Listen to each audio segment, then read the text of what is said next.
Welcome. Today we're going to talk about probability monads, and this is meant as an introduction both for people who have a background in category theory and have just turned towards probability, or for the people that have a background in probability and statistics and have just turned to category theory. Hopefully it will be helpful for both.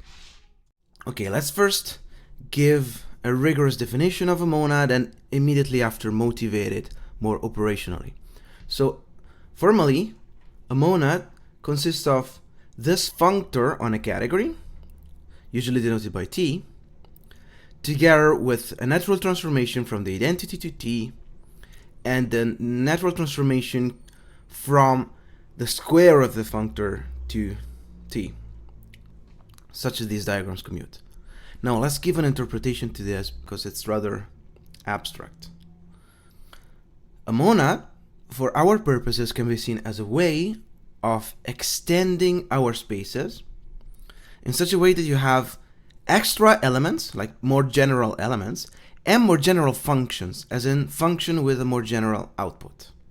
In particular, we can consider this endofunctor as assigning to each space, so each object of our category, a new space, which we call Tx, which we can view as an extension of x. And to each function, somehow an extension of the function to these larger spaces.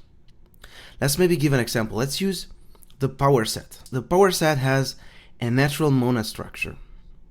You take a set and you form the set of its subsets. Okay? Now subsets kind of generalized elements, right? They're more general. You take the empty set, you take all of them.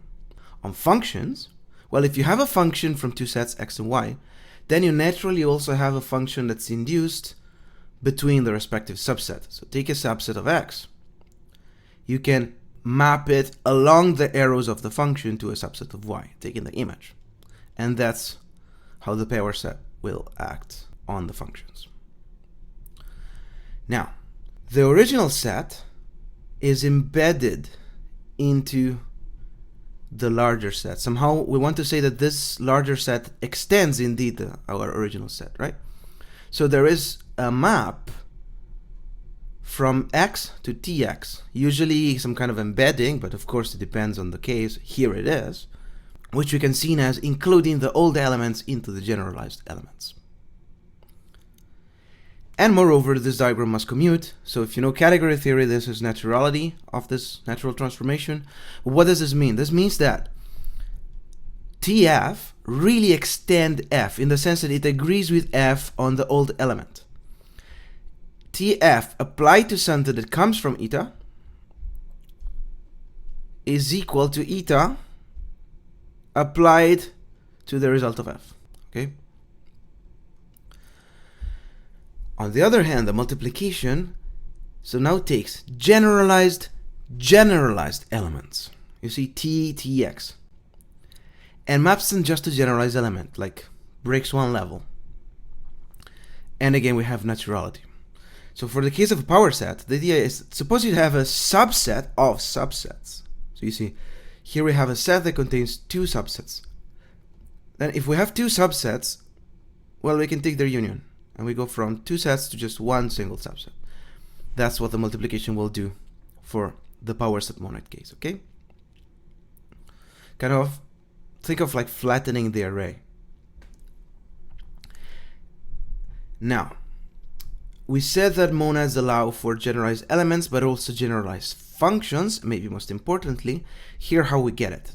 So a Kleisler morphism from x to y is a morphism from x to ty, which means it's kind of like a function from x to y, except that its outcome may be more general.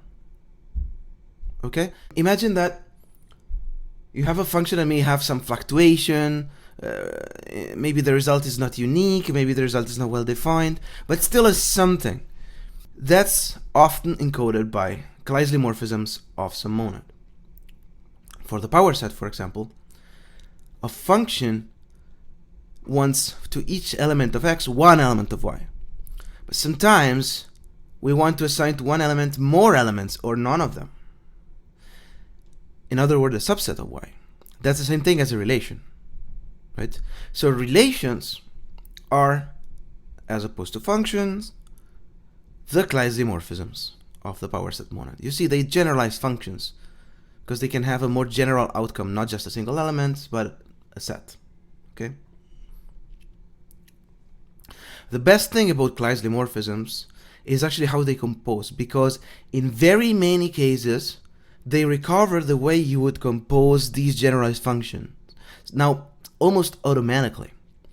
So if you have a isomorphism from x to y, so a morphism from x to ty, and one from y to z, then the Claise composition is, first of all, you have to go from x to ty.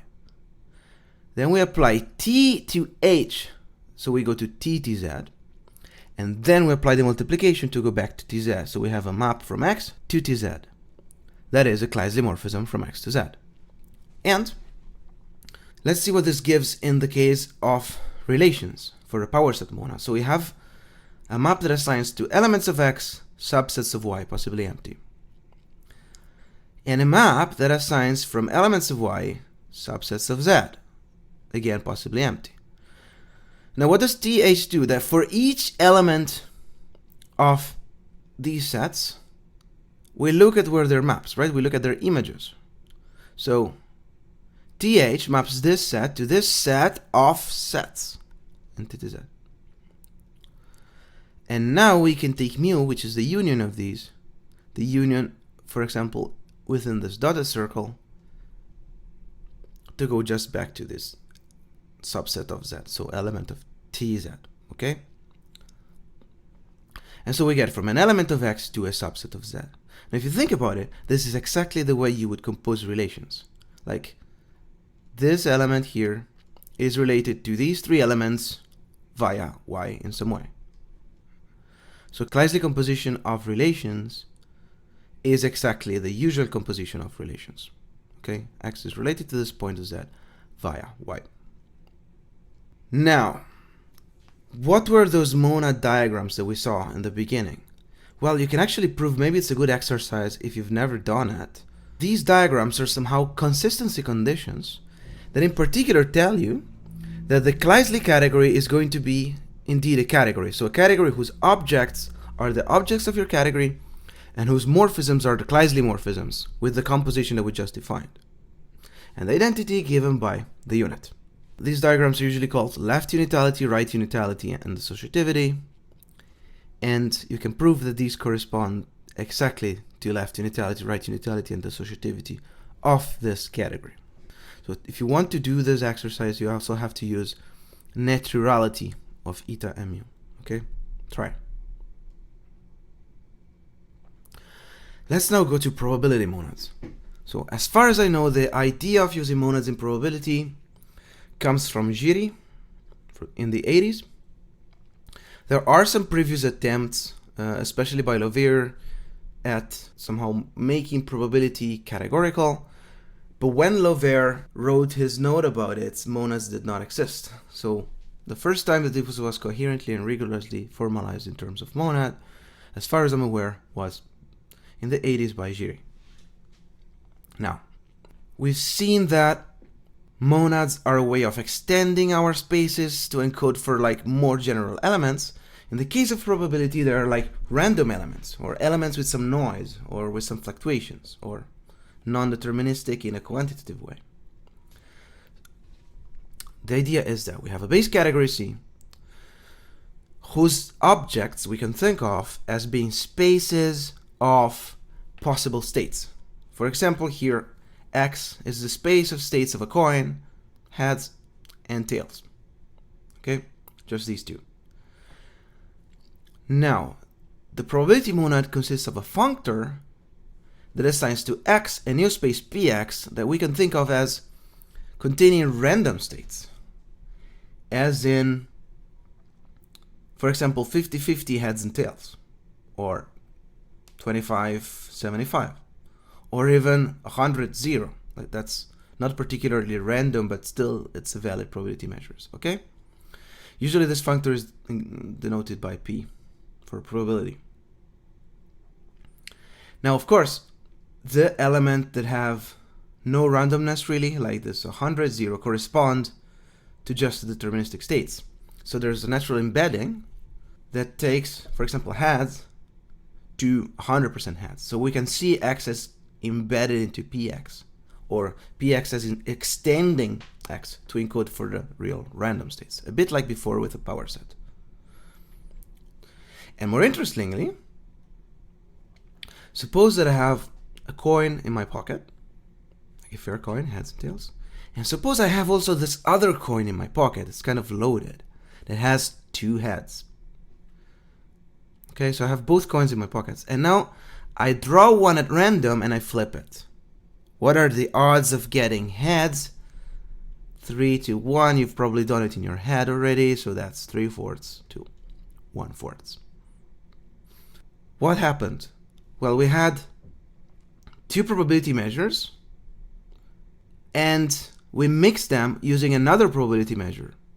So also the coin was random. So these were like random variables with random law. Random variables, if you want, right? So also the coin was random, and so we averaged over the coin. In other words, we had an element of ppx, probability over probabilities, and we just average it to px, all right? These averages, these convex combinations are formal, okay? When we say half heads and half tails, it's not some kind of superposition of states like in quantum mechanics. It's really purely formally. The coin does not like land halfway or something, right? These are purely formal.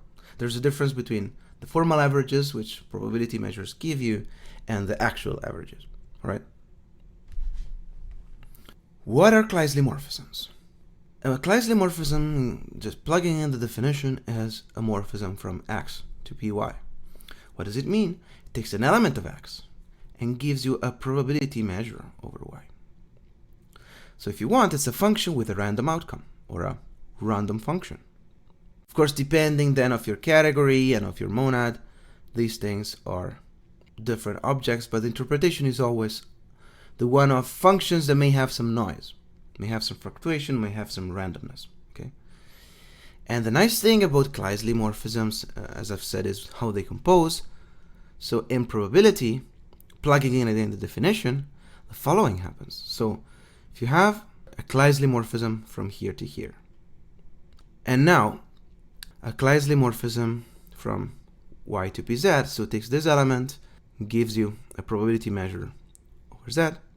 Also from this element gives you another probability measure over z, and from this element it also gives you a probability measure over z. So you have a probability measure over probability measures, like you have in this case 3 with these weights. What do? You average.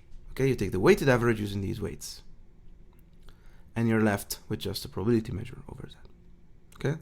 In other words, you have summed or averaged using these weights over all the intermediate states, which is usually how you compose stochastic maps, right? Now, the details of how these probability monads work depend on which category you're in and which monad you choose. So let's look at 2 canonical examples and see how these things are defined in rigor, right? First of all, we take the category of sets and the simplest of the probability monads, the distribution monad. So you take a set X, a finitely supported fs distribution on X is a function from X to real numbers, or to 0, 1, which is first of all always 0 except on a finite number of entries. And the sum over those entries, it's a finite sum, and really everything else is 0, is 1.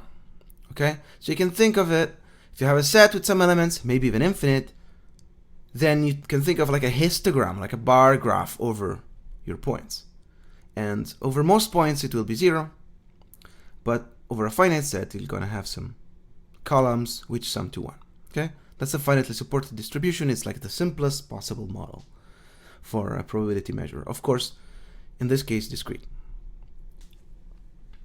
On functions, so take a function from x to y sets. We want to get a map from dx to dy, right? Because we want this to be a functor. So, and there's a very natural thing to do. You take the push forward, which does the following. So you have a function from x to y and a distribution over x. What you do is just you literally push it forward along these arrows. To each element of y, you just sum the contributions given by the elements in the pre-image. Okay, so this point gets none because it's not in the image. This point gets this amount, and this point gets these two amounts combined. All right. So that's the usual push forward of probability measures in the discrete case.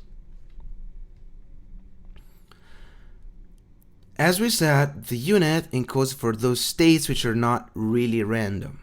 So this gives what are called the Dirac delta distributions. In other words, distributions that are maximally peaked at one element, only one, and zero elsewhere. You see, that corresponds to basically just this point with probability 100%. The multiplication, so remember the multiplication had to do with like weighted averages.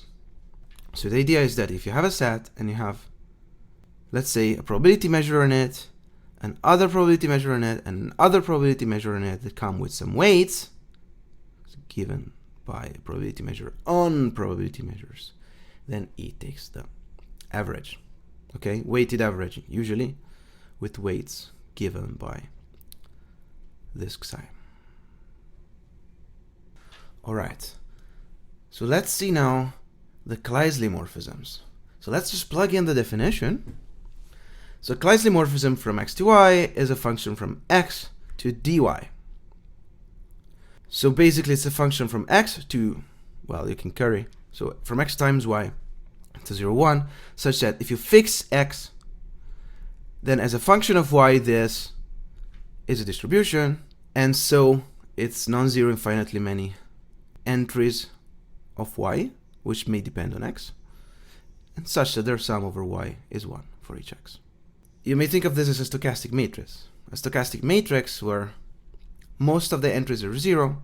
For each row, we have finitely many non-zero entries which sum to 1. Okay, stochastic matrix or transition matrix. And the best thing is that the Kleisli composition gives you the usual composition of these things. For example, the composition of stochastic matrices. So plugging in, you see that the composition of two of these maps is given exactly by what's called the Chapman-Kolmogorov equation. We saw that before in pictures. So we have, you go from x to y, you go from y to z, and then sum over all the possible y. So if you know how like conditional probability is composed, like in some kind of Markov process, that's exactly that thing. Or like how amplitudes compose in quantum mechanics even, right? So this is classical, not quantum, but it's the same idea. You can view these as conditional probabilities, and you can say that the probability of z given x is the probability of z given y times the probability of y given x, and then sum over all the possible intermediate states y. Okay, so that's the usual composition of stochastic maps. All right. All of this is very nicely behaved, but of course also rather simple. Not every probability measure is discrete. We have continuous ones, we have Gaussians, we have many different things. So let's look at a different example. Let's look actually at the most general example, I would say like this, most general prototype, which is the monad that was actually defined by Giry. You take this category called mass, whose objects are measurable spaces, so sets equipped with a sigma algebra, and whose functions are measurable functions. Okay? Now, be careful. Mass has as object measurable spaces, not measure spaces. Okay? Now, if X is a measurable space, Px, where P now is the Giry monad, is first of all the set of all probability measures on X. So X has a sigma algebra, take all the probability measures on it. And Px has to be an object of our category, so we have to make it measurable. So we have to put a sigma algebra on Px. And we put the following sigma algebra. You take the sigma algebra generated by the evaluation functions. So what's the evaluation function? Take any measurable subset of X, any element of the sigma algebra. A defines a function from measures to R, given by just applying your measure to that set. Okay? So here you fix the subset. You fix A, you don't fix B. You fix A and you vary P. And the number that you get gives you a function from Px to R. Now R is taken with its usual Borel sigma algebra, one generated by, say, the open intervals. And you take now the sigma algebra generated by basically pulling back along these functions, okay, by the preimages of Borel sets of R. This is an elegant way to define the sigma algebra. Another way, which is also rather elegant and it's actually more useful in what follows, is the following. You take the sigma algebra generated by integration. So instead of taking measurable subsets, you take all measurable functions from x into the unit interval. Again, if you fix the function and vary the measure, then integrating that function along the measure gives you a mapping from measures to R. Again, you fix the function, but then you do it for all functions. And again, you take the sigma algebra that's generated by these functions. So that takes the preimages of Borel sets of R under this map. Now, every measurable set gives rise to such a function. Just take the indicator function, but there's more measurable functions. Anyway, you can prove that these two sigma algebras are actually the same. It's maybe a good exercise to prove yourself. It's basically a routine exercise in Lebesgue integration. That's kind of the fundamental lemma involved here. And this equivalent characterization is what will allow us to define the next part of the structure. Okay? So first of all, we have defined P on measurable spaces. We have to define it on measurable functions to make P a functor. Again, we use push forwards, like the natural way of mapping probability measures along a function. Okay? So that's just taking push forward of P for P in Px along F is such that given a measurable subset B of Y, then F star P of B is P applied to the preimage of B. Remember, a bit like before, you sum everything in the preimage of that. Before it was a point, now it's a set. Okay? And F minus 1 of B is measurable, because F is measurable and B is measurable. You get a map from Px to Py, and you can prove, first of all, that this map is measurable. Remember which sigma algebras we've put on Px and Py, either this way or this way. For that choice, you can easily prove that this map is measurable, right? If it's not obvious to you, try. And this assignment preserves identities and composition, so you get a functor, an endofunctor on MES. The unit, as before, is given by Dirac deltas. So you have a map from x to Px that takes an element of x and gives you the Dirac delta measure on x, which is an element of Px. You can try to see why this is natural. So the idea is that the push forward of the Dirac delta is the Dirac delta over the image of the point. But try yourself, actually.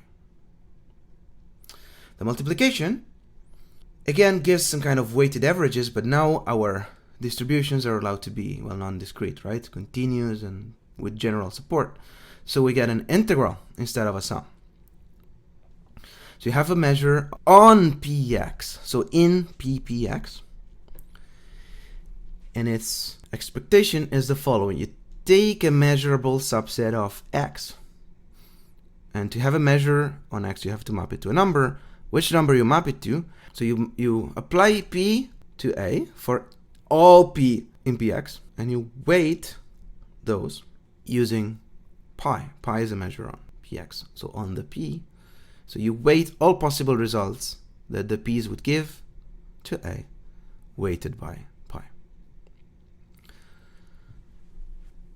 This way you get a map from Ppx to Px. This map is measurable. Again, this is actually a good exercise. Using the sigma algebra defined above, especially the characterization using functions, you can try to prove that the mapping that we just defined is actually measurable. And it's actually rather elegant. You can see that the fact that this map is measurable uses pretty much everything in the definition of our sigma algebra, of our measurable structure. So if you've never seen this, try. It's again a rather nice exercise in measure theory. It's not complicated, and it shows you how this naturally fits into this monad structure. And again, this is natural in X. Again, that's something you can try to prove. This unit and this multiplication give a monad structure. So that means that remember, the three diagrams have to commute. But maybe if you want to prove that this is a monad, I would suggest you not to prove it directly now, but to wait until we talk about class isomorphisms.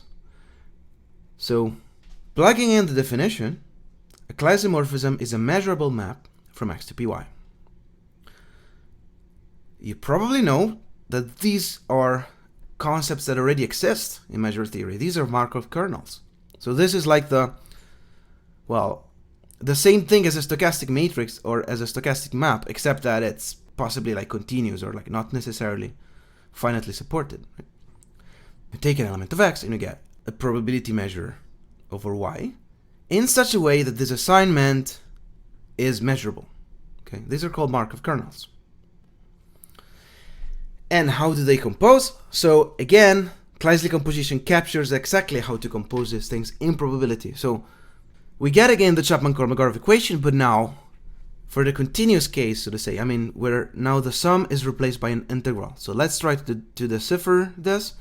So if you have a Markov kernel from X to Y and a Markov kernel from Y to Z, then their composition is a Markov kernel from X to Z that takes an element of X and gives you a measure on Z in the following way. Given a measurable subset of Z, C, you apply HY.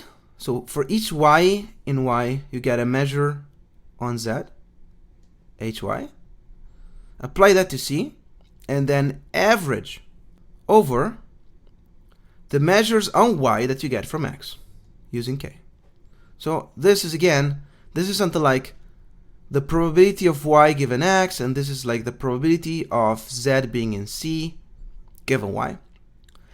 You're multiplying them and summing over all intermediate states. So that's again the Chapman-Kolmogorov formula.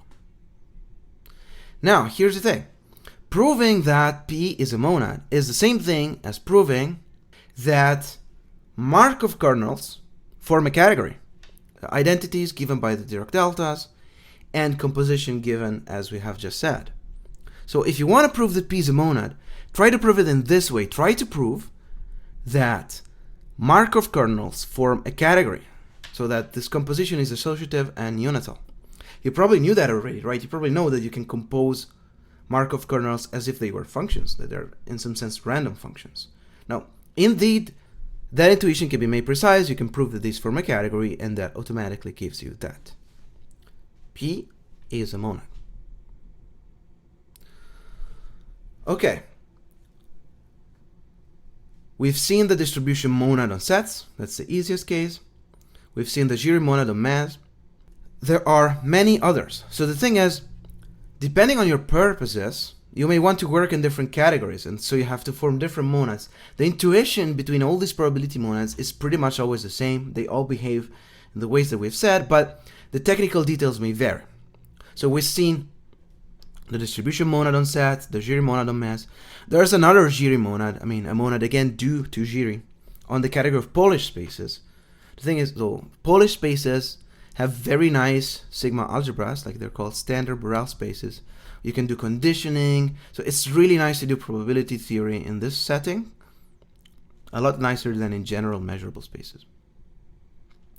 Another very nice category that has been defined very, very recently is the category of quasi-Borel spaces. I'll give you a reference at the end. So the nice thing about this category is that it is Cartesian closed, and for example, mass is not. So it is Cartesian closed, so you can talk about function spaces, and so there you can talk about random functions in a way that's not ambiguous. Like a random function can either mean a function with a random outcome, as we said, or a random element in the function spaces. So there's a correspondence between the two. Well, not bijective, but there are nice equivalence classes. And in that way, the term random functions is made precise and not ambiguous. For other purposes, you may want categories with a larger structure, so you may want your categories to be order sets, such as DCPOs for like the notational semantics, or you may want a topology, or even a metric, because sometimes you want to talk about convergence of things. So, for example, you want to talk about either the law of large numbers, or any other convergence results in probability, or even just because you want to encode probability in a setting where you're doing other things. You're doing maybe geometry or topology and you have some randomness. There are then probability monads on the category of topological spaces and continuous maps, or on compact Hausdorff spaces. This category is actually useful for purposes of functional analysis. On metric spaces, there is the Kantorovich monad that, for example, allows you to talk about optimal transport. And there's more. So this list is incomplete. There's a much more complete list on the nLab on the page probability monad, which I strongly encourage you to expand if you can.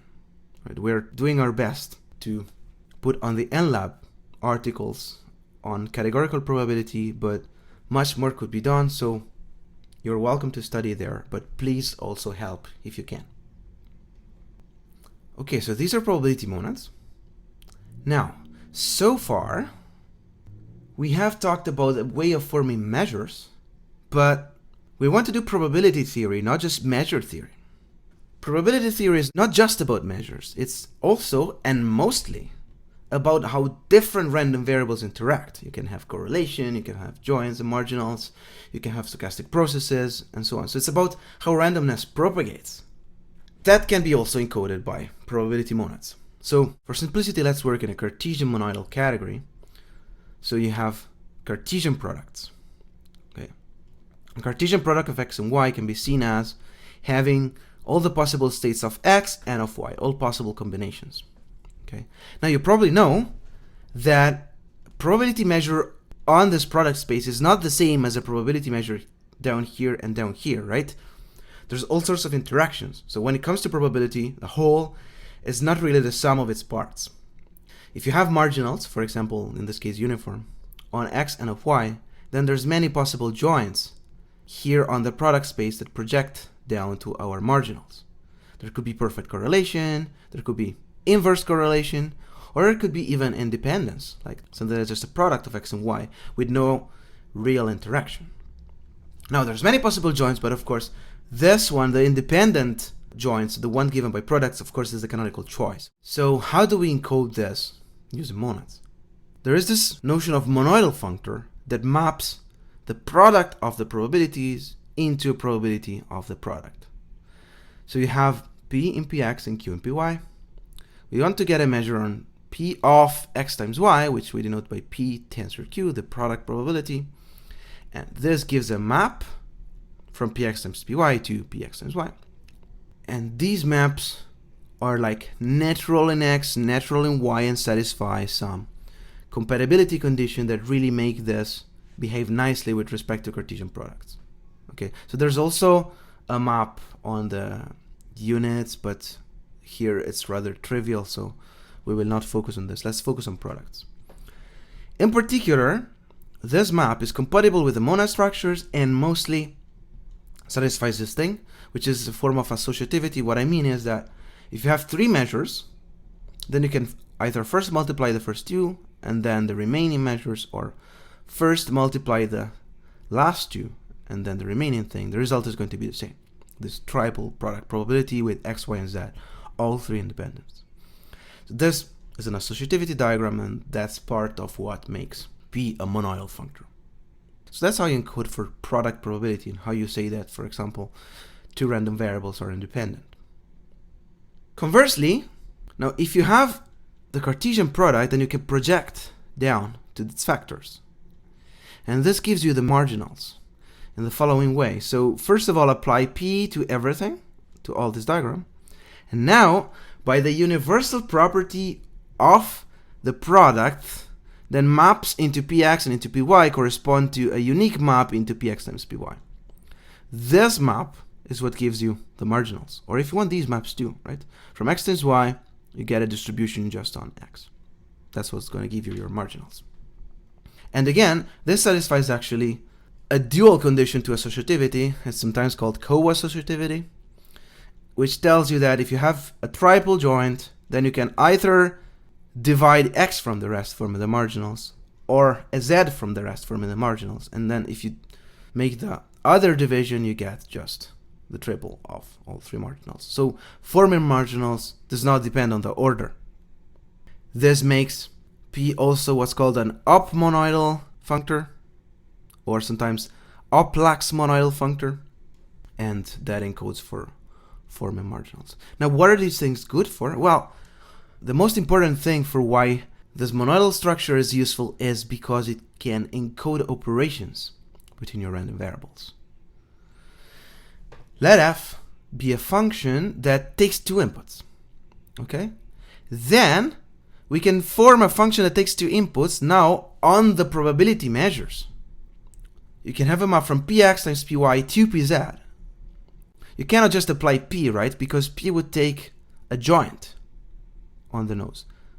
But you have a canonical embedding of this product into this space, given by our monoidal structure, given by forming products, and tells you the following. Okay, f should take two inputs. Okay, take the measure given by your measure on x and your measure on y with no correlation, and now apply f to them.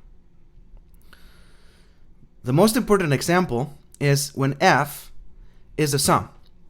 So if x, y, and z are all real numbers, and you have addition as a binary function here, this construction gives you the convolution of real random variable, which means, like, well, suppose you have, let's say, a distribution peaked over number 1, let's say Gaussian, and you want to sum it to a distribution peak over number 2, then you get a distribution peaked over number 3, which has more noise. So you don't just sum the averages, you also compose the noise. So in this case, you sum the square of the standard deviation. The idea here is that we are able not just to extend our spaces to encode for random states, to encode for noise, but also, thanks to the monoidal structure, we were able to extend the operations that you usually would have on your spaces to the random case. So real numbers have addition, and you can extend that addition to probability measures in a consistent way. So if these are like Dirac deltas, then you get the usual addition of real numbers.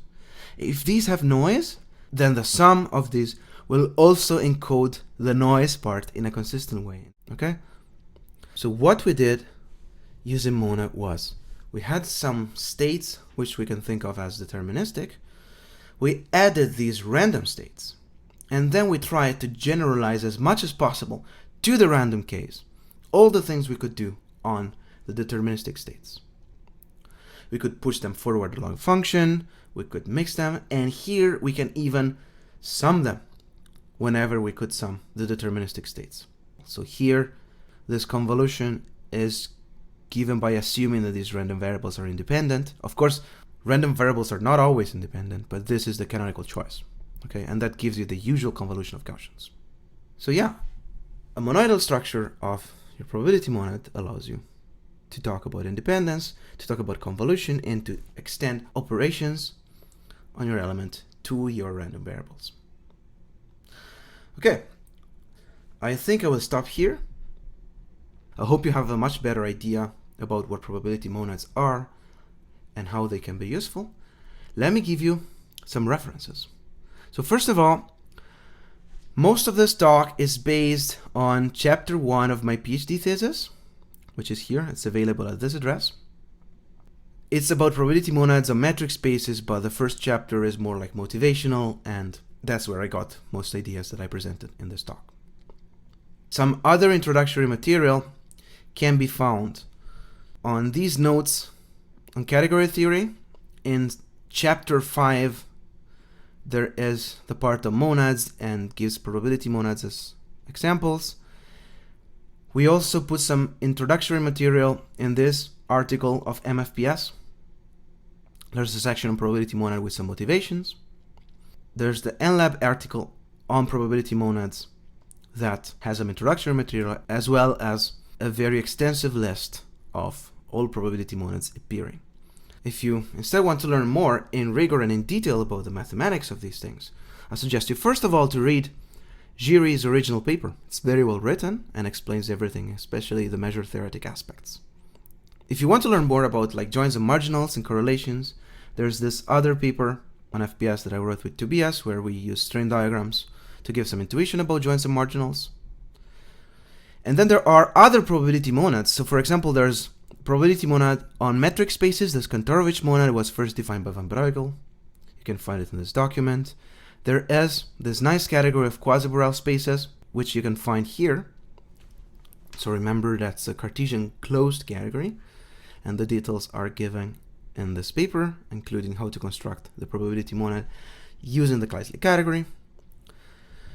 There is the random monad over, in this case, compact order spaces that was defined by Klaus Keimel in this paper, which is very well written. So if you want to gain some intuition and you're familiar with constructions of functional analysis, then this maybe is the paper that you want to read. And more generally, there's this paper by Bart Jacobs that has a very extensive introductory list of probability monads and how they behave in practice. There are more papers on probability monads that you can look, so I suggest you to, again, go to the nLab and look at the references at the end of this article. Okay, I hope this was interesting to you. If you have any questions, if anything is not clear, feel free to write in the chat or contact me via email. And I hope you're going to enjoy the rest of the conference. Hopefully, some of the talks will be more understandable now to you. Thank you.